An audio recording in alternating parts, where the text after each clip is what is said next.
Well, howdy, partner. You ready to feel free? Because today I rode 8 Harleys back to back to back to back to back to back to back.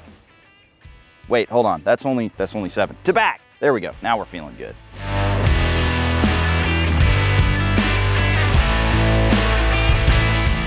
What's going on, everybody? Welcome back to the show. And that is correct. I rode 8 Harley Davidsons back to back to back to back to back to back to back at Cowboy Harley Davidson of Austin because the demo truck rolled through and brought all of the 23 model year motorcycles. Now, this video is going to be an encyclopedia of Harley reviews here. So if you want to skip around, all of the chapters are down below. However, I highly encourage you to at least watch them in order. Now, this is going to be the first part of a 2-part review. We're looking today at just the motorcycles, and we're going to see whether or not those bikes are worthy of holding the 120th badge. And then in the next video, Whitney and I are going to sit down and take a look at some of the investor documents and some of the statements that corporate Harley Davidson has made to see whether or not they're actually going in the right direction. Now, with all of that being said, we've got a ton to cover, so we're going to dive right in with $50,000 worth of Harley, the 2023 CVO Road Glide Limited Ultra Mega Alpha. I don't know. It's complicated name. Let's hit the road.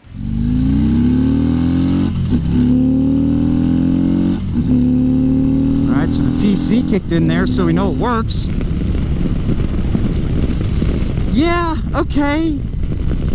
It's got some gusto for, you know, 117 cubic inches, but it doesn't feel fast. It feels like you're spinning up a oh man, a F-250 pickup. It's really hard for this thing to get out of its own way. Now, I have spent some good time in the saddle on a touring frame Harley, but I've never been on one that has a seat this comfortable. Holy cow, is this seat like... I literally feel like I'm floating on a pillow of air. It is by far and away the comfiest seat I've ever been in on a motorcycle. As far as wind protection goes, I'm having the same issues that I have on standard road glides. I get a lot of buffeting right at the top of my head. I would need to put a taller windscreen on this motorcycle. It's $50,000. I do not want to put a taller windscreen on a $50,000 motorcycle. That is for sure a bummer. I don't feel like it's justifying that eye-watering price tag, though. However, it is worth pointing out that a bike like this, it's not meant for, you know, it's not really meant for a quote-unquote normal rider. This is your, you know, this is your finisher motorcycle. This might be the last motorcycle you buy in your motorcycling career. However, $50,000. Is it worth $50,000? No! God, no! Oh my God! It is not worth $50,000. Holy shit! You could get yourself for like 28 grand a road glide and be just fine, baby. Honestly, holy cow. Like, if this is the bike for you, there is no substitute. Let me say that. If you want the CVO Limited, do not get any other bike than the CVO Limited. But if you just want a touring Harley, get a road glide, dude. Just get a road glide. I'm telling you. Okay, so I just saved you $50,000, right? You're welcome. But what if you still want to flex on your buddies with a limited edition Harley Davidson? Is the Street Glide Special worth its $28,000 price tag?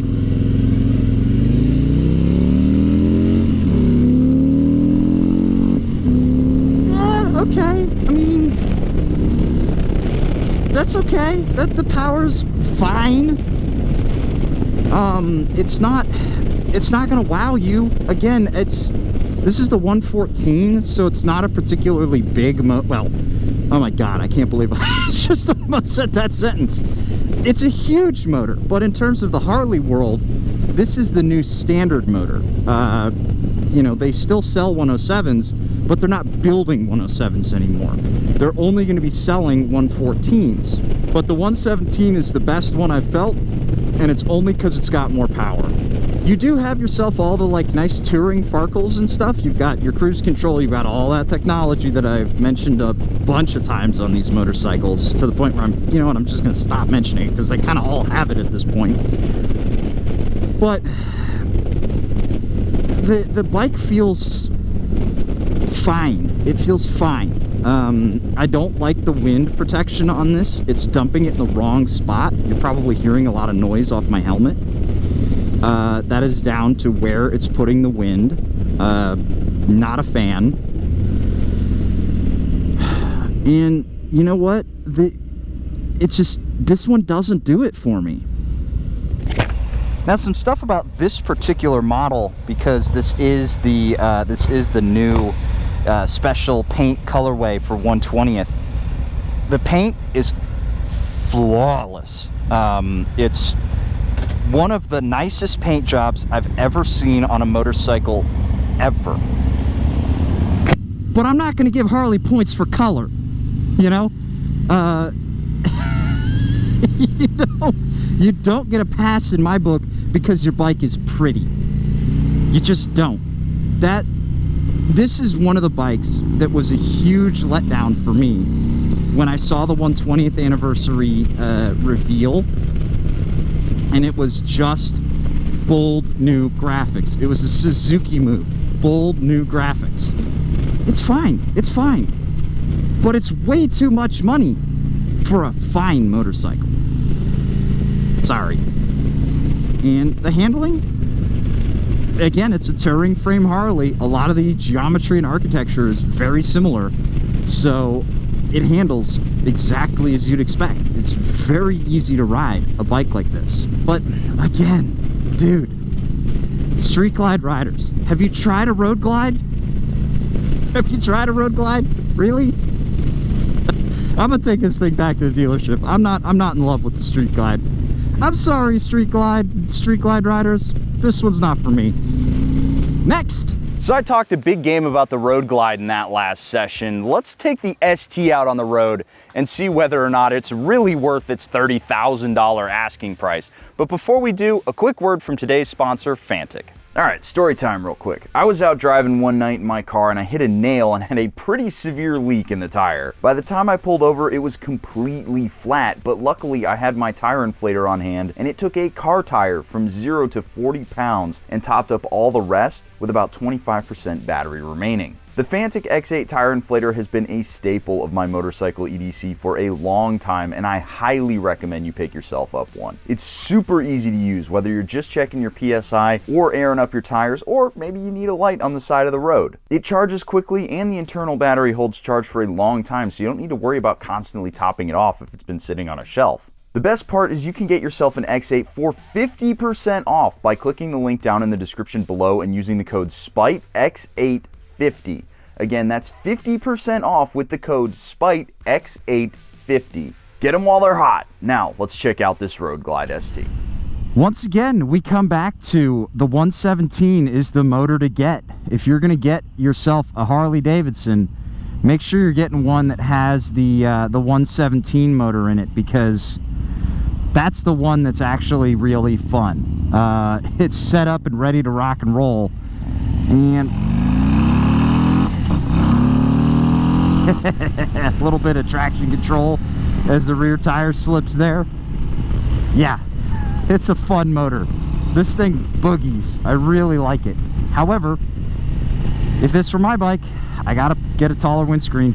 I also need to get a low profile intake, because the heavy breather intake is once again assaulting my shins, or shin singular, my right shin. Why is it like this? I don't like that. Just put a flat one on here. It's gonna suck as much air. They're all gonna move the same amount of volume. All right, let's get after it.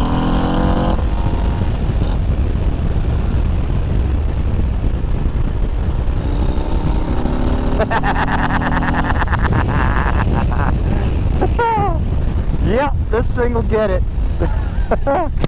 Oh, it's hard to delineate how much is just the touring frame and how much is the suspension changes that they've made to this motorcycle, because there are a few suspension changes on this bike.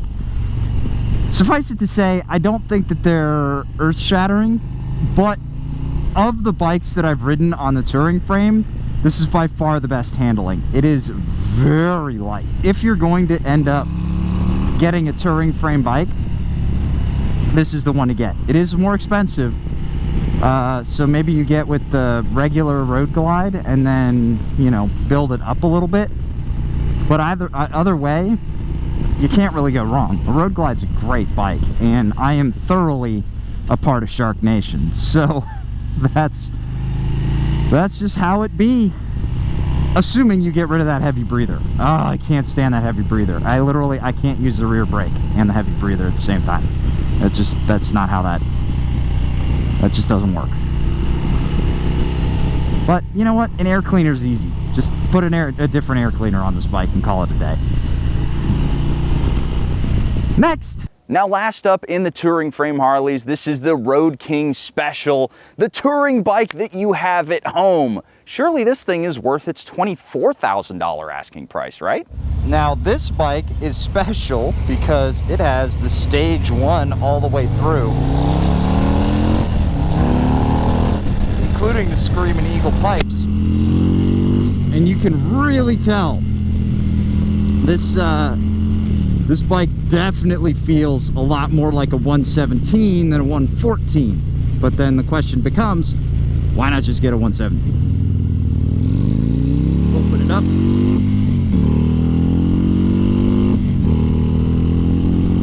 Is it fast?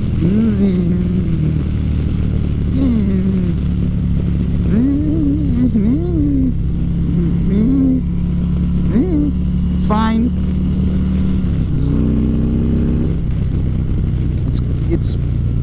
It's fine. Yeah, it's fine. It doesn't feel as fast as a 117 though.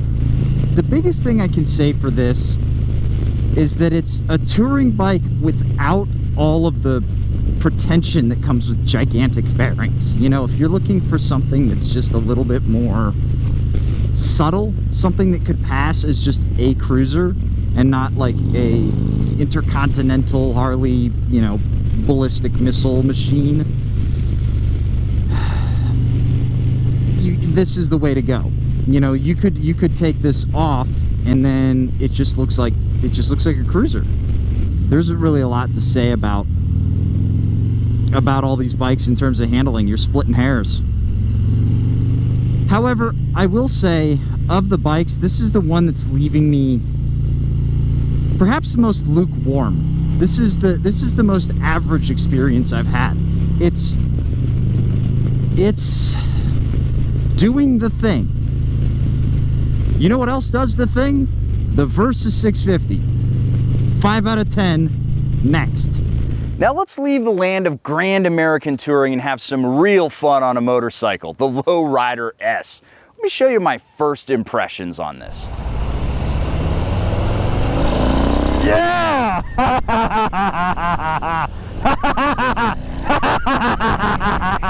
That's the right bike! Yes! Yes! Oh my God! Why isn't every Harley as much fun as this? Oh, this thing has so much attitude. Yeah, this bike only got better.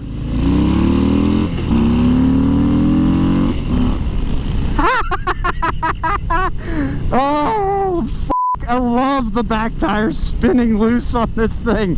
Yes!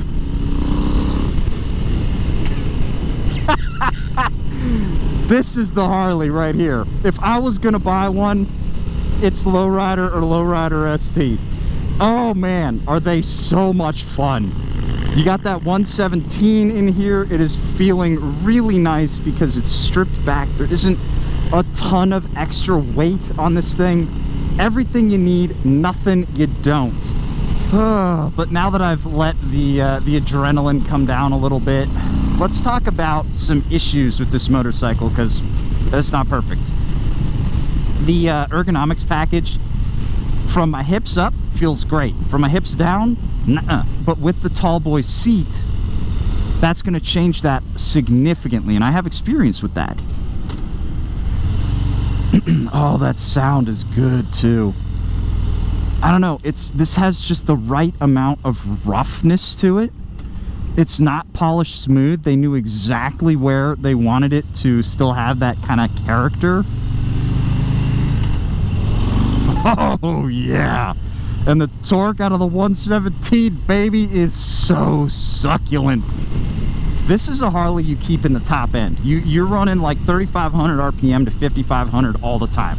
You don't keep it low down, because low down it's just, yeah, it feels fine, but it just doesn't have the, it doesn't have that aggressive feel to it. Man, this just feels excellent. I really, really like the feel of this bike. If it were me, I would just get a taller seat and call it a day. Again, because we're not looking with that big fairing, you're not worried about having to raise the windscreen so that you're getting clean air. That's not a problem that you're encountering. So raise the seat as tall as you want, and for me, I would jack the rear up about another inch. Just get that really kind of raked forward stance so that you can attack a corner. I mean, this is pretty good. It dips in fine, but I want more. I want more out of it. This is the Harley where I'm sitting here and being like, this is the platform to build on. 10 out of 10, no notes. Job done. Moving on to the next one. On the exact opposite end of the spectrum, we have the Breakout. This was supposed to be the new King Dick Softail for 23. Let me just show you my raw first impressions here. Nope, okay, yep, that's all wrong. That's terrible. Oh my God, what? Ugh. This is an idiotic move. I know why they put the heavy breather exhaust or intake on here. That doesn't work with forwards. It needs mids. Oh no. Oh my God. Oh, it's so heavy. Oh no. Yeah, that's not exactly a great first impression, but did it improve?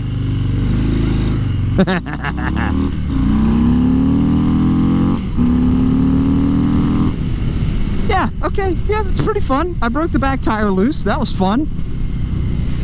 It's hard to not have a good time when you're on a big torquey motorcycle and the back tire goes whee when you walk away from a stop. That's cool. I like that. It's about the only thing I like about this motorcycle, unfortunately. That and the seat. I like the seat. The seat cups me real good. It's got a great little butt shelf so that you can accelerate really well. But now we got to start tearing it apart, and I'm sorry, but why do I have the big heavy breather here when I could have just had a flat low profile intake? Unless you can cut a straight line from the seat to the pegs with your foot, you're gonna bump into that heavy breather intake. It is literally pushing my foot off the peg and making it really hard for me to reach the rear brake. Now I do need to take a second, talk about the looks. This is meant to be a real looker of a motorcycle for 23. Okay, I'm sure it appeals to some riders, but it's not doing it for me. I really don't want to be mean to it, but I cannot make this motorcycle work for me. I really can't. All right, as we're heading into a couple of corners here, the first thing I want to mention about the Breakout is the front lever feels really weird. It's the worst lever I've felt on all of these bikes. Now, it is possible that it's because it's a demo, but it's just so wooden. It reminds me of the Himalayan. It really does. It reminds me of a bike that costs $5,000. And along with the rest of it, This bike only wants to go straight. It literally, it wants one thing, and it's disgusting. It wants to go in a straight line. If you point it anywhere other than a straight line, it will fight you to come back upright. Because the wheelbase is so long, and you have such a big rear tire at the back, and you have such a like large diameter rim up front, the amount of rotational inertia that's happening with this motorcycle makes it not want to turn. You have to fight it into a corner. And I'm not saying that in like the fun, oh, this is like a brawl. No, I'm saying this in the bad, this is not good way. This is not how a motorcycle should handle. It literally is handling like a tricycle. I had a feeling I wasn't gonna like it, but now I know for sure. Next. All right, okay, now how about a palate cleanser? Let's go out and ride the Tri-Glide, the Road Glide 3, or the Freewheel. They've got a whole bunch of names for these, but they're all functionally the same. A Harley up front and a car in the back. Turn!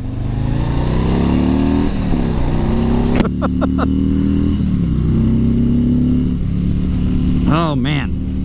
This is a wacky, wacky vehicle.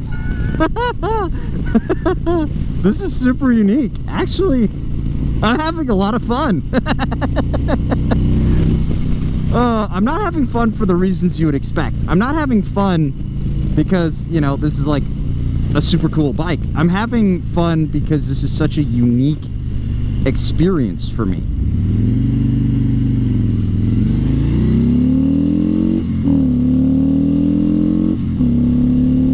Okay, that's officially the slowest Harley I've ridden. But as I'm speeding up here, I will note that there's a lot of like just shimmy. The bike doesn't track straight, and that makes sense because it's got 3 wheels. You know, 3 is not the right number of wheels for a vehicle. You want them in even pairs.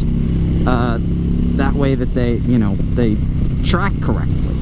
And this thing is finding every single rut and nook and cranny in the road. If there's any imperfection in the road surface, you can bet that the Road Glide is going to find it, or the Tri-Glide, or the Road Glide 3, or whatever the hell. If you're on a trike, you're going to find bumps. Let's just say that. Okay, going down this bumpy back road sucks. This is not fun. Okay, good. Pavement smoothed out a little bit. Because the whole thing is just like twisting and shaking and bending because of the weight and the 3 wheels. The whole thing is just like doing this. It's rocking. That doesn't feel right.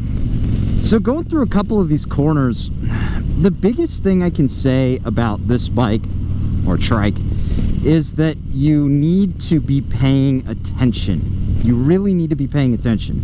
It doesn't get and find a line like a normal motorcycle. You have to point it, and then you have to hold it, and then you have to fight the handlebar. It's like riding a Breakout. You have to fight the handlebar to keep the thing on line, because it really just wants to go straight. And if you let it up, it'll just straighten right back out. Because the bike doesn't lean. You physically lean around the corners to like keep yourself in balance. It's like riding a snowmobile. That's the best. If you've ever ridden a snowmobile, this is a snowmobile. But you know what? When I first took my rider academy, the coach said something that kind of stuck with me for a long time. He's like, you make fun of the Tri-Glide, you make fun of the trike, but your goal should be to live long enough and ride long enough that you want to get the trike.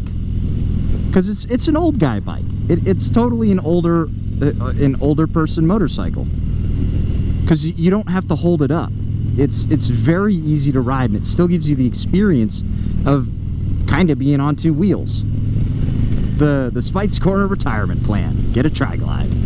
That felt terrible. Now, I deliberately saved the best for last. This is the Nightster Special, and I'm going to do a full review on one of these here in the soon. I'm still working on getting one of those bikes for a day in the saddle, but in the meantime, here's my raw first impressions on this bike. All right, what do you got, little Nightster? Oh, yeah, that's not a beginner bike right there. Yeah, no, that ain't no beginner bike right there. That feels like it's got more power than my Ducati. That's crazy.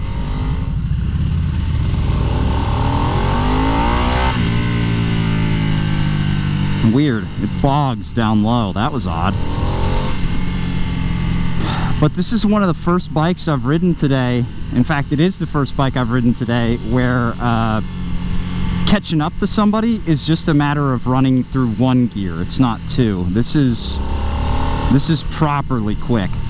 It feels like Harley took a sport bike and we're like, okay, we're a cruiser company, we can't sell a sport bike, which you absolutely can, Harley Davidson, if you're watching. And they were like, okay, let's just make it handle as great as it can and be comfortable. This thing feels awesome. And one thing that I'm really enjoying about this, more so than a lot of the other cruisers that I've been on that are kind of this like light to intermediate weight cruiser motorcycle, is I'm perfectly comfortable on this bike. I'm really comfortable. The Sportster S, its ergonomics are appalling. It's an appalling place to sit. This, it's just you sitting on a motorcycle. Why couldn't Sportster S be this? Man, I really wish this wasn't a $16,000 motorcycle. This is way too expensive. This is way, way, way too expensive. But the bike that is under that price tag, wow, it's a good bike. It's awesome. This is the future of Harley Davidson right here. And this is the first cruiser that I've ridden that's in the small category. This is better than the Rebel 1100. This is better than the Rebel 1100. It's way too expensive. You can't compete with the Rebel based on price. But comfort, it's way more comfortable than the Rebel. It's just, this is a better machine. Harley beat Honda here. But Honda's way cheaper. Until they start making bikes that people under 30 can afford, I don't know. The future is murky. So let's start wrapping up my thoughts here. We've ridden a lot of motorcycles today, and the real question is, were there any big standouts? There was a lot that was similar between these motorcycles, but which ones really called to me? When it came to the touring frame motorcycles, 100% it's the Road Glide ST. In my opinion, it's the best looking, it's the best handling, and it's in the middle of the pack price-wise. Now, how about Softails? For me, Lowrider S all the way. Don't get me wrong, I've spent a bunch of time with the ST, and I love that platform as well, but in terms of just looks, price, modability, the way it handles, the attitude, and the personality of the motorcycle, it's the winner all the way. And frankly, the Breakout. I have no clue what's going on at Harley Davidson for them to think that this motorcycle is acceptable as their new flagship. It handles like ass, it's really heavy, and it's really expensive. Speaking of which, let's talk about that Trike. So it was actually really fun to ride this thing, but it was very much not a motorcycle. As a retirement option, if you're 70 and you can't hold a bike up, it's a ton of fun, but for $35,000, that's a big ask. Now let's bring things home with the Nightster. This is the one that makes me the angriest of all of the motorcycles. And I actually may release this entire tirade that I had on the motorcycle because my cheese thoroughly slid off my cracker while I was riding that bike. It's criminally underappreciated by the company. It's ludicrously overpriced relative to the category. But if they just changed a few things here and there, they could get that thing on a budget and it would be the king of the middleweight or lightweight cruisers. It's a great ride. But this brings me to the one thing that ran throughout the entire 2023 model year lineup from Harley-Davidson. They are way too overpriced, with the sole exception of the Pan America, which is priced competitively with the BMW, with the Ducati, with the KTM, and with other offerings in the flagship ADV space. All of the other bikes on the Harley-Davidson lot are way overpriced for their segments. They just are, especially when you consider that all of the list prices that I've talked about today, you're going to struggle to get a motorcycle out for list price. And this leads me into our part 2, where Whitney and I are going to sit down and take a look at the most recent investor report and where Harley's planning to take the brand and the steps they're going to take to get there. Spoiler alert from that video, I disagree with most of this stuff. And that is a whole other video, so we're gonna call it here today. In the meantime though, I hope you enjoyed this big ass look at Harley-Davidson's 2023 model year lineup. A huge shout out to Fantic for making it possible, and I will catch you guys in the next one. See you later.